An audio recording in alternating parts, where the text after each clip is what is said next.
welcome you again to the Illinois Environmental Council Environmental Leadership Dinner. This year is a milestone. We made it to 50 years.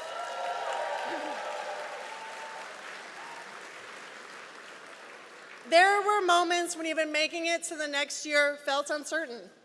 But because of the incredible people in this room who believed in us, we're here tonight celebrating a half century of impact. Again, I want to thank our board of directors, our outstanding staff, our affiliate members for your support and partnership.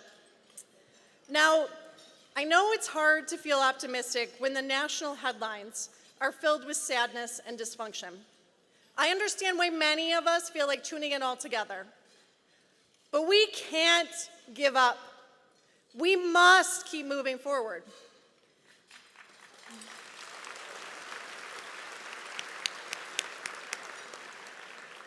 The question I'm asked most often in this role is, how do you stay motivated? And we all know the truth is motivation does not come from the day-to-day. Let's be honest, the day-to-day is an endless stream of Zoom meetings, one-on-ones, coalition norms, and these days, waking up to feel what feels like a constant flood of bad news. I heard somebody woo coalition norms. No. I am motivated. I am inspired when I think back to how we got here, to the people who trudged through tough times so we can run this marathon. I think about folks like Jerry Ray, Al Grosbold, John Marlin, Clark Bullard, Bruce Hannon, who had the bold vision that different environmental groups could collaborate and grow their power together in Springfield, all while sleeping on the IEC office floor and hand-drawing our logo for the first newsletters. And I think lovingly of our former executive director, Virginia Scott, who you heard from tonight, who pushed groundbreaking legislation like funding for land conservation, and Illinois' first landfill siting requirements, all while making copies on a mimeograph and sharing our very first IBM computer among all the staff and affiliates. I think about how in 1986, folks like Karen Witter and Jerry Paulson were in a 5-hour meeting with Governor Thompson and set up the infrastructure for decades of environmental progress. To JC and John from the governor's office, I promise to never ask for 5 hours. I also think about Governor Edgar, who ensured that environmental concerns were heard in Springfield and translated into lasting policy change, demonstrating that diverse interests could be united. I think about Hazel Johnson, the mother of environmental justice movement, who led groundbreaking work in her community.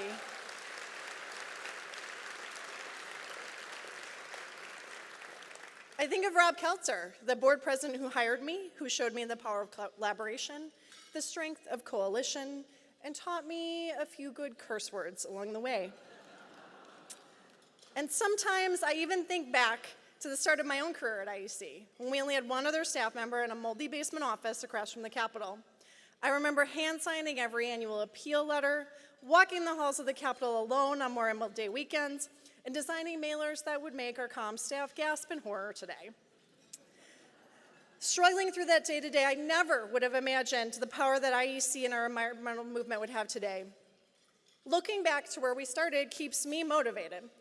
Today, when our office is overflowing with 50 transportation and energy advocates negotiating a bill who don't quite fit around the table and are eating all my snacks, Katie McFadden, I think back to when our conference table was a 4-person dining room set. And when we're working to meet our fundraising goals, I dearly think about Ed Miller at Joyce Foundation, Bruce Karmazin at Lumpkin Family Foundation, and Nancy Fishman from Ground Victoria Foundation, who pulled together to re-inject life into IEC. Thank you for believing in us.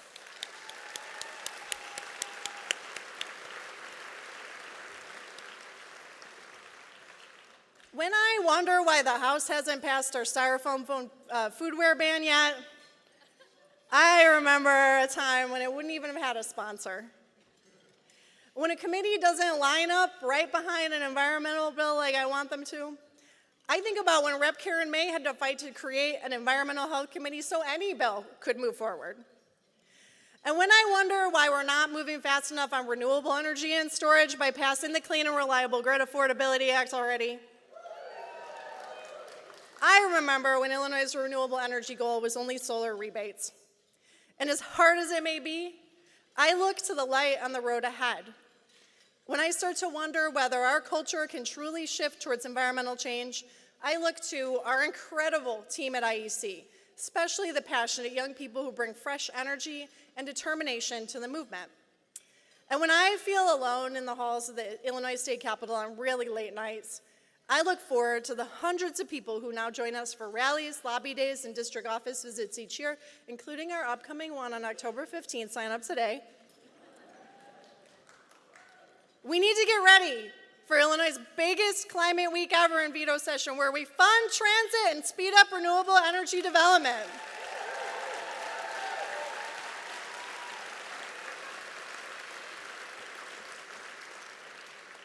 And when I'm frustrated, like many of you, by the federal rollbacks to climate laws, I think about our badass Governor J.B. Pritzker, who's fighting at every turn to hold the line and move us forward.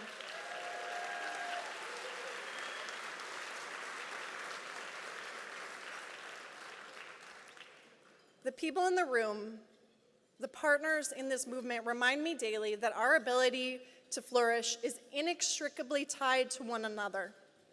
When the people in this room thrive, when the people in our lives thrive, we thrive. Our goals aren't only about the environment or climate or wildlife or environmental justice. To win the victories we want to achieve, we also need to work for a transparent, responsive, and effective government, one that reaches towards justice whenever people ask for it. This includes holding the door open with our allies.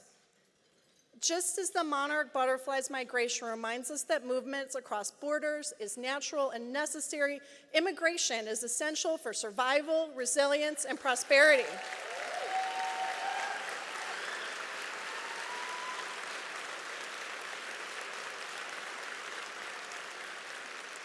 Just as biodiversity makes our ecosystem stronger, protecting the lives of transgender and LGBTQIA people makes our communities more just, resilient, and whole.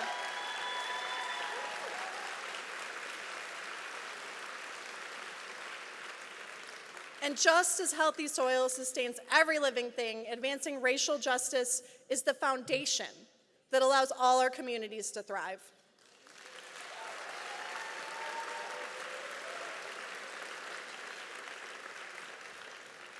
Tonight, as we celebrate 50 years of the Illinois Environmental Council, I'm reminded that our work has always been about more than just passing laws or stopping bad bills. It's been about building a movement, one rooted in justice and community and in the belief that together we can do what feels impossible. The challenges ahead are tough, but so are we. We carry the vision of those who came before us, and we're lifted by the energy of those who are just beginning this fight. So let us honor the last 50 years, not just with gratitude, but with action. Let us keep opening doors, building bridges, and planting seeds for the next 50 years of victories for our planet and our people. And tonight, I ask you to invest in that future. Your support makes this movement possible. Every rally, every lobby day, every law we pass, none of it happens without you. If you believe in the next 50 years of victories for Illinois, I hope you'll make a generous contribution tonight to fuel this work. Thank you for being part of this journey. Thank you for your courage, your partnership, and your leadership. And here's to the next 50 years of fighting and winning for Illinois.